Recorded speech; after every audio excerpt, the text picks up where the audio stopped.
Hi, my dear friends. Today we are going to talk about the foundational principle of black magic, which is the following. An operator seeks direct governing influence over someone else for the purpose of extracting and using life force and resources of someone else. And on that note, let's take a look at the main symptom that indicates that either our lives under the influence of black magic or we are black magicians ourselves. Perhaps some of us may detect this happening occasionally from time to time, or perhaps it happens all the time. We must be aware that black magic is a much more widespread occurrence in the world, some of us think. And Almin once told us to never underestimate it and to be always alert and aware. We can observe attempts of the people to be in charge of other people literally on a daily basis. Everywhere, even in the comfort of our homes, if we live with someone else. And this is one of the main reasons of family arguments and conflicts. Someone wants to manipulate and control someone else. That's why dependent and codependent relations are truly black magic relations. For example, if we feel emotionally dependent on someone else, we are involved. It's better to hear a bitter truth than sweet lies. And this is exactly why we desire to know the truth, because we aspire to conscious masterful living. And this means that we ask difficult questions and are prepared to hear inconvenient truth. Truth is always challenging and discomfortable. That's how we know that we hear the truth. If we hear something pleasant that flatters our ears, then it's unlikely that this is the truth. So, are we still emotionally dependent on anyone else? Are we still involved in dependent or codependent relations?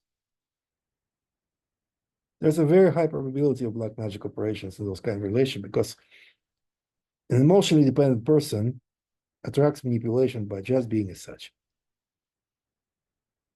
There are some states of being that attract harmful things in our lives. And one of them is emotional dependence.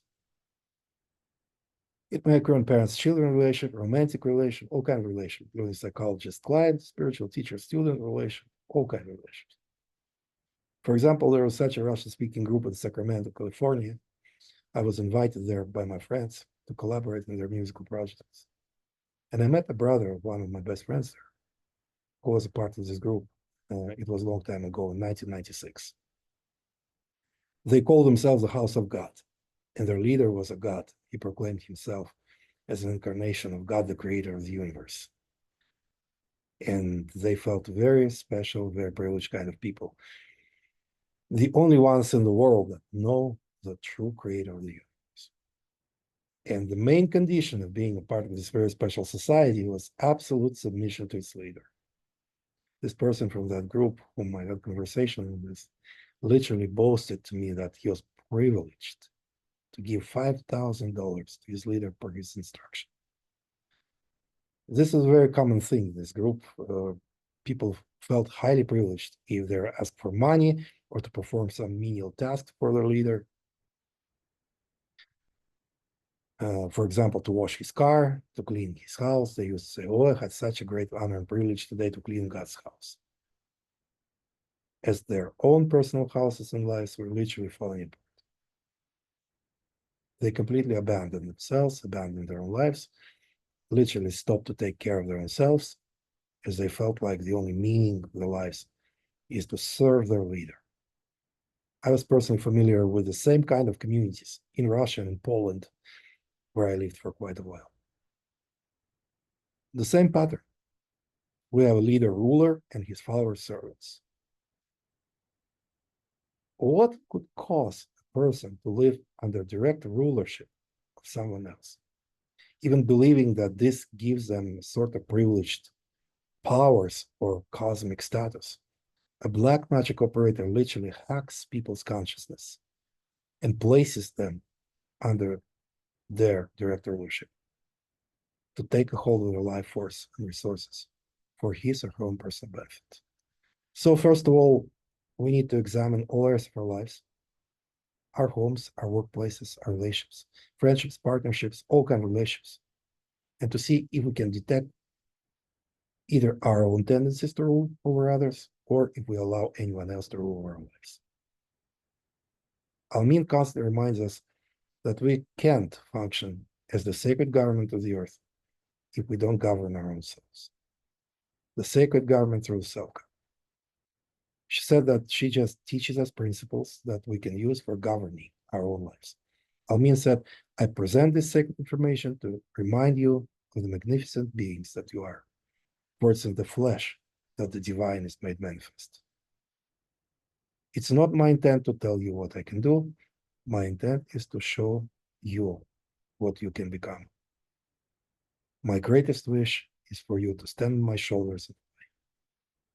Those of us who are Almin students understand that. But this channel is also watched by many that are out of our network, and we're on a mission to set the earth free from black magic as we heed the warnings from tablets of fire. That's why we share this information. And this is the purpose of existence of Almin's Learning Center, the institutes that are our responsibility of Almin's Russian organization to be a source of information that confirms your highest truth, not our highest truth, your highest truth. We can't tell you what to believe and what to do. Our task is to remind you about your power, your divinity. Everybody is divine. Our task is to remind you about your divine wisdom, your divine omniscience, your divine omnipotence, your divine highest wisdom, and your divine highest truth. And now I want to address especially those perhaps who watch us first time and never heard about Almin before, but you are a seeker of a divine truth. And perhaps you have a difficulty to choose among so many offers, so many teachers, practitioners, healers that offer you all kinds of assistance. There are some who offer to solve all your problems and take away all your karma, or to give you all kinds of powers in exchange to your total submission and obedience. It's clearly a black magic. True spiritual teachers will never ask you for obedience because they know that obedience means termination of your personal self-development. And a true spiritual teacher is interested in you, first of all, not what you can do for a spiritual teacher, but what a spiritual teacher can do for you. Your personal life, your personal development. We need to completely erase the concepts of servitude, submission, and obedience in the context of our spiritual, personal self-development. We honor our teachers and mentors, but if we're expected to worship them, to serve them, and to obey them, this is the same as someone offers us to commit suicide. Every time a person commits an act of obedience to another person, he kills himself. There are some cults and sects where people are asked to literally commit literal suicide on the demand of their so-called spiritual leaders. Fortunately, the Ukrainian police prevented the group suicide followers of a woman who called herself a god in the beginning of the 1990s. But everything in this movement started seemingly very innocently. Everything was in the name of love, in the name of peace, truth, and world salvation. But to achieve those goals, the followers were expected to uncompromisingly obey their leader. So the black magic is about people hijacking life force and resources of other people. And now we understand that it's no win situation, both operators and victims on the path of self-destruction. To make sure that we don't belong to any of those groups, we want to ask ourselves a key question: who governs my life? Can you honestly and sincerely say to yourself that you're the only one who makes your own decisions? Do you completely trust yourself, your own inner knowing discernment? Do you live like the only highest power and authority over your life? Someone asked Almin if we should pray to the infinite, as if the infinite exists separately from us. Almin said that this question doesn't make any sense because it implies the existence of the infinite separately from us. We just need to listen to the voice of the infinite within ourselves, which is the voice of our inspiration, and to do what we feel inspired to do.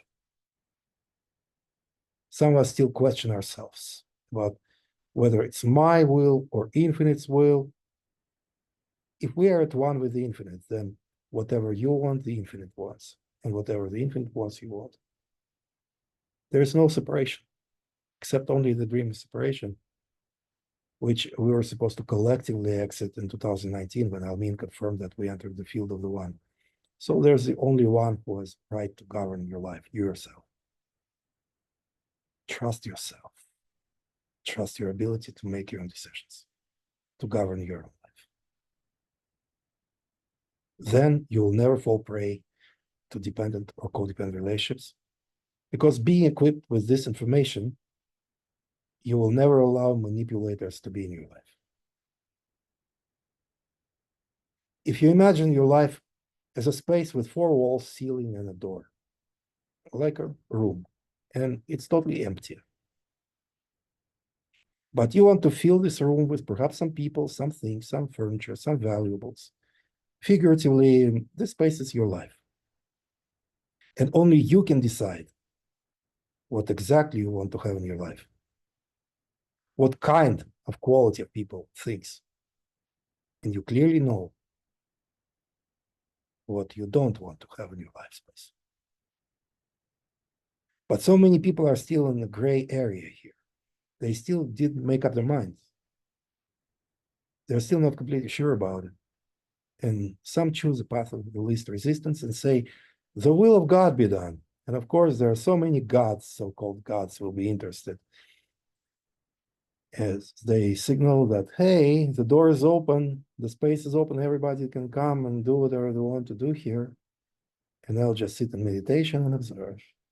There are some literal homes like this. I visited those homes in the former Soviet Union in my teenage years, in the 1980s. There are always visitors, and most of them were even unknown to the hosts. And they they were bringing their own food there. They invited their own visitors there, and some groups of people always stayed overnight there.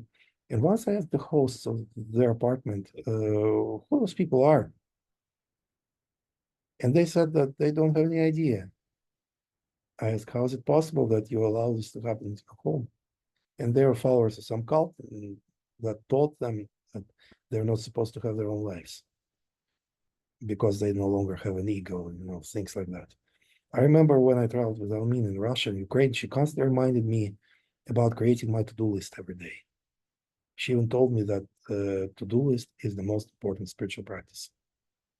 Because if I don't create my own to-do list, there will always be someone else who will be willing to do it for me. And thanks to Almin, it was extremely self-empowering advice. I noticed that when I write things, they manifest much quicker and much easier, because we think more clearly when we write things down. More clarity, more powerful manifestation, more powerful life. She also taught me about the importance of planning our days, planning things ahead, and to keep ourselves busy all the time with productive things.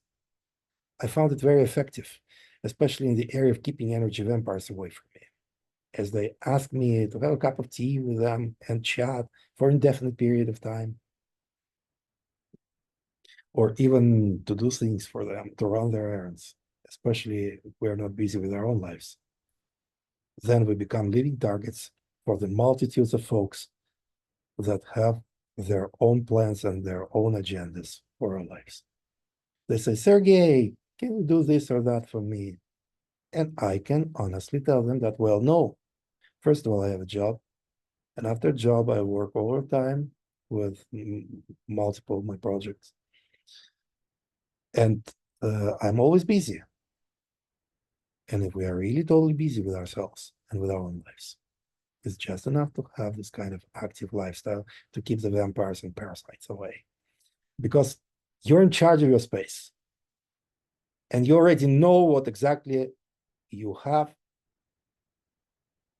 in your space and what exactly you don't want to have in your space.